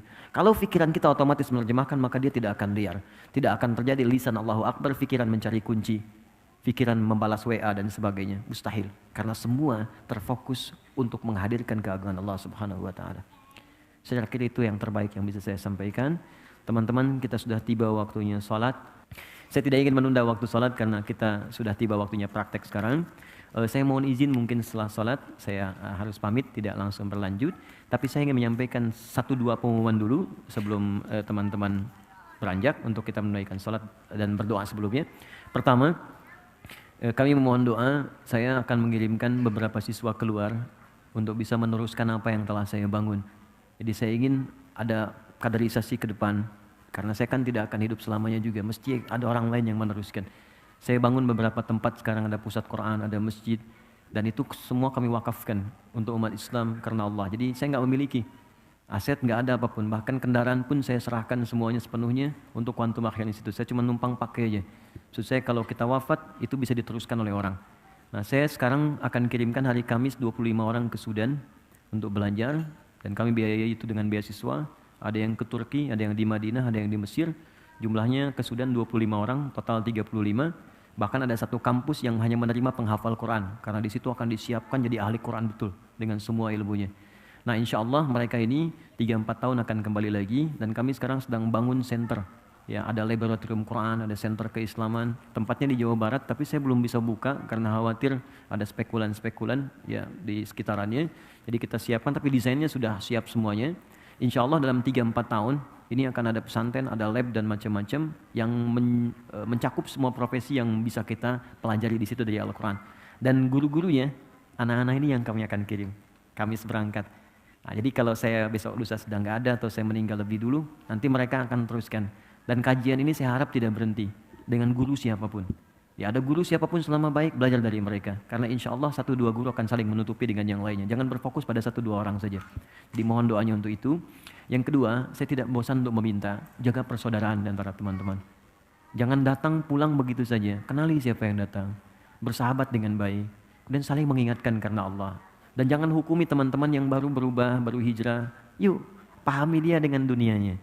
Kalau ada yang baru mengenakan jilbab, sayangi, tunjukkan. Ya, kemudian puji dengan kebaikan-kebaikan, ikhwan yang baru datang, ajak, dan itu sangat disanjung oleh Allah Subhanahu wa taala. Di kesempurnaan ada pada niat. Saya mohon jangan berpecah belah, bersahabat yang baik, dan mudah-mudahan akan dijaga sampai menghadap kepada Allah Subhanahu wa taala. Dan yang terakhir, teman-teman, nanti insya Allah Desember kita ada wisuda akbar untuk penghafal Quran. Jadi alhamdulillah ini kita angkatan kedua, ada yang sekarang hari ke-12 sudah, hari ke-11 kemarin sudah 24 juz. Jadi targetnya 30 hari hafal 30 juz. Jadi ada yang 24 hari, 25 hari. Yang rekor belum terkalahkan itu dari Wajo, perempuan. 7 hari hafal 30 juz. 7 hari. Nah sekarang ada yang 11 hari, 24 juz. Oke, kita siapkan. Nanti insya Allah Desember kita akan wisuda anak-anak ini. Dan kalau teman-teman ada waktu silahkan bergabung. Karena di antara mereka ada yang ibu usia 64 tahun. Ya, kemarin ada ibu-ibu 40 tahun 78 hari, ya. Dan alhamdulillah mudah-mudahan maksimal. Nanti kalau teman-teman ada waktu silahkan kita bisa nikmati bagaimana mereka bisa share dengan nilai dari kebaikan. Kita berdoa Semoga doa kita dikabulkan oleh Allah dan mudah-mudahan apa yang kita dapatkan bisa diamalkan dalam kesempatan kali ini. Alhamdulillahirabbil alamin arrahmanir rahim maliki yaumiddin iyyaka na'budu wa iyyaka nasta'in ihdinas siratal mustaqim siratal ladzina an'amta 'alaihim ghairil maghdubi 'alaihim waladdallin. Allahumma rabbana la tada' lana fi maqamina hadha wa fi kulli maqamin dhanban illa ghafartah. Ya Allah, kami mohon ya Allah, kami mengakui kami tidak sempurna, banyak berbuat kesalahan dan dosa. Jika ada satu pun hamba-Mu di tempat ini yang datang dengan lumuran dosa, kami mohon ya Allah dengan keikhlasan amalnya, jangan biarkan dia meninggalkan ruangan ini kecuali Engkau telah ampuni seluruh dosa-dosanya. Allahumma wala hamman illa farajtah. Ya Allah, kami manusia biasa yang mungkin gelisah dalam kehidupan. Maka kami mohon kepadamu, jika ada satupun hamba-Mu berada di ruangan ini yang tengah merasa gelisah dalam jiwanya, jangan biarkan dia meninggalkan tempat ini kecuali Engkau telah tenangkan keadaan hatinya. Allahumma wala asiran illa yassartah. Ya Allah, kami mohon jika ada siapapun hamba-Mu yang tengah mengalami kesulitan saat ini, sulit di rumah tangganya, pekerjaannya, atau kehidupan sosialnya, maka mohon dengan sifat kasih dan sayang-Mu, mohon angkat dan ringankan segala persoalan hidupnya ya Arhamar Rahimin. Allahumma wala maridan illa syafaitah. Duhai Allah, jika ada yang Kau uji dengan penyakit seberat apapun, dekat ataupun jauh, keluarga ataupun tetangga, mohon angkat dan sembuhkan penyakitnya ya Rabbal Alamin. Allahumma hdina wa wafiqna fi kulli a'malina, asli ahwalana nuqarriba ilaik ya Rabbal Alamin. Ya Allah, mohon ya Allah, kami ingin berubah menjadi lebih baik. Beri kesempatan kami untuk menjadi lebih baik dalam pandangan-Mu. Kami mohon ya Allah, bimbing kami, berikan kami hidayah. Jadikan hidup kami lebih baik daripada hari-hari sebelumnya. Tawaffana muslimin wa alhaqna bis-salihin. Ya Allah, kami sadar kami akan wafat. Maka kami mohon ya Rabb, jangan sampai kami wafat kecuali menjadi hamba yang patuh kepada-Mu. Allah, jangan wafatkan kami dalam keadaan bermaksiat. Allahumma tubna ilaika taubatan nasuha. Ya Allah, kami mohon, kami ingin bertobat kepada-Mu dengan tobat yang benar. Mohon bimbing kepada kami, tunjukkan bagaimana cara kami bertobat dengan baik ya Arhamar Rahimin. Jauhkan kami dari pengaruh-pengaruh keburukan yang bisa merusak tobat kami di hadapan-Mu ya Rabb. Allahumma ya Arhamar Rahimin, idza kana hunalikal asad min jiwarina wa ailatina min aqribina wa ashabina idhim liyatubu ilaik ya Rabbal Alamin. Ya Allah, kami mohon jika ada kerabat kami, teman kami yang kami sayangi, keluarga kami, tetangga kami jauh atau dekat, kami mohon ya Allah, jika mereka masih jauh dari-Mu dan senang berbuat maksiat, mohon mereka kawan kami, mereka keluarga kami, jangan pisahkan kami di akhirat ya Allah. Bimbing mereka untuk bertobat sebelum mereka wafat ya Arhamar Rahimin. Sadarkan bahwa mereka akan berpulang kepadamu ya Rabbal Alamin. Allahumma ya Rabb, Allahumma ya Arhamar Rahimin, jami'na ma'ilatina ya Rabbal Alamin fi jannatika na'im ma'ar Rasulil Mustafa Muhammadin sallallahu alaihi wasallam. Ya Allah, kami mohon, kami merindukan perjumpaan dengan Rasulullah sallallahu alaihi wasallam yang tidak kami tatap di dunia, yang tidak kami lihat di mimpi. Maka kami mohon ya Allah, jika kelak Engkau hendaki kami masuk ke dalam surga, pertemukan kami dengan Rasulullah sallallahu alaihi wasallam bersama ayah ibu kami ya Allah, anak cucu kami, kerabat kami, tetangga kami, dengan orang-orang soleh yang Engkau ridai. Allahumma ya Arhamar Rahimin, inna nas'aluka khaira ma sa'alaka Rasulukal Mustafa Muhammad sallallahu alaihi wasallam wa na'udzubika min kulli ma sta'adha bika anhu Rasulukal Mustafa Muhammad sallallahu alaihi wasallam waj'al baqiyat hayatina hayatan thayyibah. Ya Allah, kami mohon jika memang kami masih ada peluang untuk hidup pada lembaran hari-hari ke depan, maka mohon jadikan sisa hidup kami sisa hidup yang lebih baik dari sebelumnya. Wa idza kana hadzal yawm min akhir hayatina faj'al ya Allah akhir hayatina husnal khatimah. Namun kami mohon ya Allah, jika memang ini hari terakhir kami hidup dan kami harus wafat di hari ini, kami mohon jadikan wafat kami husnul khatimah. Jadikan wafat kami husnul khatimah. Allahumma khaffif lisanana li naqula kalimat at-tauhid la ilaha illallah Muhammadur Rasulullah. Ya Allah, kami mohon ringankan lisan kami dalam sakaratul maut kami untuk mengucapkan kalimat tauhid la ilaha illallah Muhammadur Rasulullah. Allahumma ajib kalimatan bi qaulika ya ayyatuhan nafsul mutmainnah irji'i ila rabbika radiyatan mardiyah fadkhuli fi ibadi wadkhuli jannati. Ya Allah, kami mohon jawab ya Allah kalimat kami dengan panggilan-Mu yang indah. Hei jiwa-jiwa yang tenang, saatnya kamu pulang. Aku ridha dengan amalmu dan Engkau pun akan ridha dengan pemberianku. Cepat pulang, aku siapkan surga untukmu. Engkau akan jadi hamba-Ku yang aku nilai saleh dalam kehidupanmu. Allahumma ya Rabb, laqad asayna walidina wa asayna ya Allah azwajana wa asayna auladana wa dhurriyyatana. Allahumma tubna ilaika ya Arhamar Rahimin. Ya Allah, kami telah berbuat maksiat yang tak terlukiskan bahkan kepada kedua orang tua kami. Ya Allah, kepada suami istri kami. Ya Allah, kepada anak-anak kami, tetangga kami. Jika mereka masih hidup, ya Allah, berikan kami kesempatan untuk memohon maaf kepada keduanya. Jika mereka telah wafat, bimbing kami untuk beramal soleh agar memberikan cahaya bagi keduanya. Allahumma kami mohon ampun jika memang kesalahan kesalahan di anak-anak kami karena dosa kami. Engkau sayang terhubung di keluarga kami karena perbuatan kami. Maka mohon ampuni dosa-dosa kami ya Arhamar Rahimin. Allahumma laqad da'aunaka kama amartana fa'ajib du'ana kama wa'adtana. Ya Allah, Engkau perintahkan kami datang untuk belajar. Engkau perintahkan kami berdoa, kami mohon dengan segala air mata yang mengalir. Dan Engkau berjanji untuk mengabulkan doa kami. Kami telah tunaikan doa kami. Kami telah belajar seperti apa yang Engkau perintahkan, maka mohon kabulkan seperti apa yang telah Engkau janjikan. Ya Allah, jika dengan semua ini belum sanggup dan belum mampu mengabulkan apa yang telah Engkau janjikan, maka mohon tunjukkan pada kami dengan saat ini seperti apa lagi kami mesti memohon kepadamu agar Engkau kabulkan apa yang kami mohonkan. Allahumma rabbana atina fid dunya hasanah wa fil akhirati hasanah wa qina adzabannar bifadlika subhana rabbika rabbil izzati amma yasifun wa salamun alal mursalin subhanakallahumma wa bihamdika asyhadu an la ilaha illa anta nastaghfiruka wa natubu ilaik wa akhiru da'wana alhamdulillahi rabbil alamin.